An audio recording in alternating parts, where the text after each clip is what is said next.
જય સોમનાથ મિત્રો, હવે કેરીની સિઝનમાં થોડો સમય બાકી રહી ગયો છે, તો તમે કેરીની મજા લો અને થોડાક સમયની અંદર સિઝન પૂરી થઈ હશે અને લિમિટેડ સ્ટોક છે.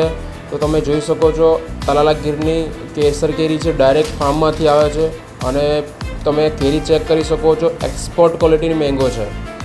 તમે જોઈ શકો છો 30 થી 32 પીસ હશે મેંગોના અને જે ક્વોલિટી તમે ચેક કરી શકો છો એક્સપોર્ટ ક્વોલિટી છે. તમે મોટી સાઇઝની મેંગો આવશે અને અમે બધી જગ્યાએ મોકલી આપીએ છીએ. પુણે છે, પછી બેંગ્લોર, દિલ્હી, કોઈ બી જગ્યા, નાસિક, ઉદયપુર, જયપુર, કોઈ બી જગ્યાએ રિક્વાયરમેન્ટ હોય ત્યાંથી મંગાવી શકો છો અને આ જ ક્વોલિટી આવશે. બેસ્ટ ક્વોલિટી મોકલી આપીશું અને સિઝનનો થોડો સમય બાકી રહી ગયો છે, તો તમે DM કરો, નંબર ડિસ્ક્રિપ્શનમાં આપેલો છે, ત્યાંથી મંગાવી શકો છો. તલાલા ગીરની સ્પેશિયલ ઓર્ગેનિક કેસર મેંગો છે. તમે આ જોઈ શકો છો, કાચી છે તો પણ એના અંદરનો જે કલર હશે ઓરેન્જ નીકળશે. તમે આ જોઈ શકો છો, પરફેક્ટ ઓરેન્જ કલર છે. પ્યોર નેચરલ કેસર મેંગો, તલાલા ગીરની કેસર મેંગો છે.